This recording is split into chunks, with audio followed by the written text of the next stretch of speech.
Ready to ride the wave. So, Can I say hey friends first? Is that okay? fine. Thanks.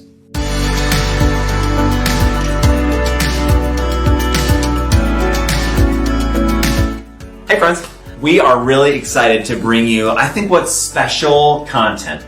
We think that you're going to walk away from this video with an incredible grasp on how the real estate market is formed, how it transforms over time, and even some talking points. You will be your neighborhood real estate expert after you watch this video. If you're curious on what this year holds or what last year looked like, we're going to go through all of that and give you what we think is some pretty incredible insights. Before we proceed on though, I want to mention that we don't just pull this information from nowhere.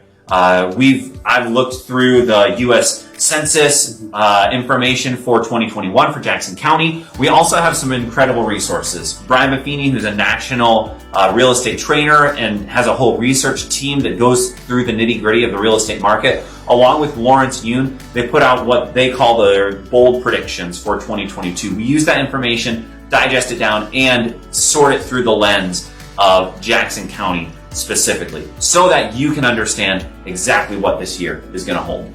How do we look at this as a consumer or a homeowner?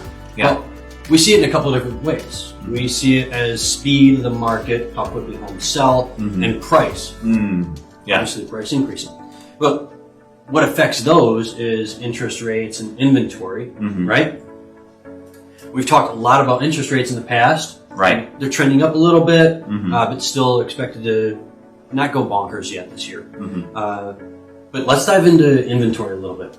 Yeah, I think the best way to do that is to kind of look at what the life cycle of a home buyer kind of looks like. Yeah. And it looks differently depending on where you're at.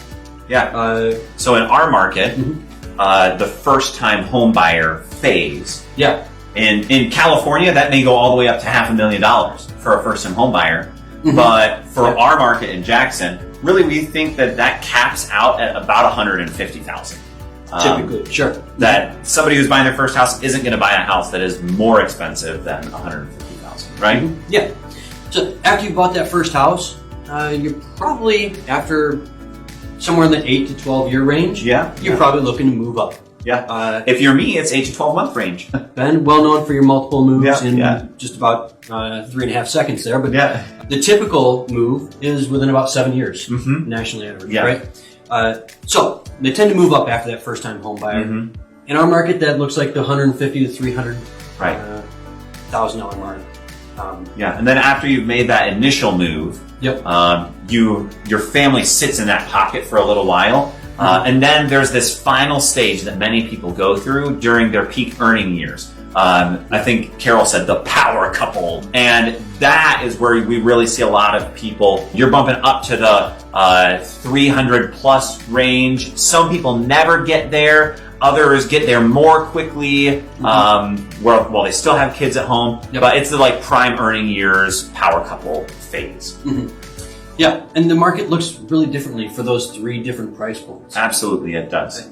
Now, one of the things that we haven't talked about yet is when you get into older stages of life. Right. Maybe ready to downsize. So you might have been in that 300 plus for a long time. Yeah. You might have a ton of equity. You might own your home outright. Yeah. But that 3,000 square feet, too much for you. Yeah. So what happens then? Well, a few different things happen. In Jackson, some of those peak earning buyers pivot down to first-time homebuyer phase again. They pivot down to the $150,000 house where it's smaller, easier to maintain, maybe less property, probably less square footage, definitely less bedrooms too. Others pivot into the condo life. Right? And those condos can range in that 150 to 300,000. A lot more is taken care of. You still have a lot less square footage. What that means though, is that the first time home buyer, specifically last year, especially last year, they were competing against the downsize buyer. So let's talk about now in these 4 different phases, what did our 2021 look like? Last year, for the first-time home buyer, what did that look like? from the start of the year? We saw, I won't say a lot of inventory. No. Because we didn't see a lot of inventory the entire year. Yeah. All year long. But we saw a lot of movement in that price range for that inventory in that first portion of the year. In the first quarter, we saw more homes coming onto the market in the first-time homebuyer price point. Homes of $150,000, those were coming onto the market more aggressively than the 300 plus. Yep. I think quarter two, we really finally started to see a lot more of that 150 to 300 K price point moving. Right. Because we had more people getting out of that 150 market, stepping up a little bit. Yeah. Because they saw that they could get the maximum value out of their house for that sub 150. Right. So they're ready to move up a little bit with nationally low interest rates. Yeah. Inventory at a crazy low. They were ready to leverage the asset of their home in order to buy the next one. So they listed in the first quarter, and a lot of them were prepping maybe during the first quarter, and then were listing during the second quarter. So those move up buyers, we saw them take advantage of the super high prices and use that second quarter as a prime time to list their house and move up. Even higher to that peak earning house. Or maybe their lifestyle just shifted, but we saw a lot of activity in that 150 to 300 range in the second quarter and even in the third quarter of 2021. As we rounded the corner of the year into the final lap, that fourth quarter, we saw a lot less inventory coming onto the market in general. However, the inventory that was coming onto the market was still moving really quickly. Think of it this way. If you started shopping in January, you were probably beat out of every single house that you were interested in.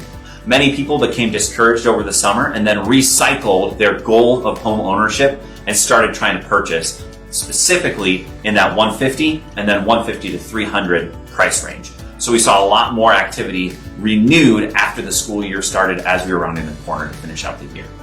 All right, so that is the surface level. We understand how the market works a little bit, just a little bit, and we understand the general life cycle of a home buyer. Next time, we're going to talk about how we come up with these stats and what we know is going to happen in 2022 based on what we've seen in 2021. We hope to see you there.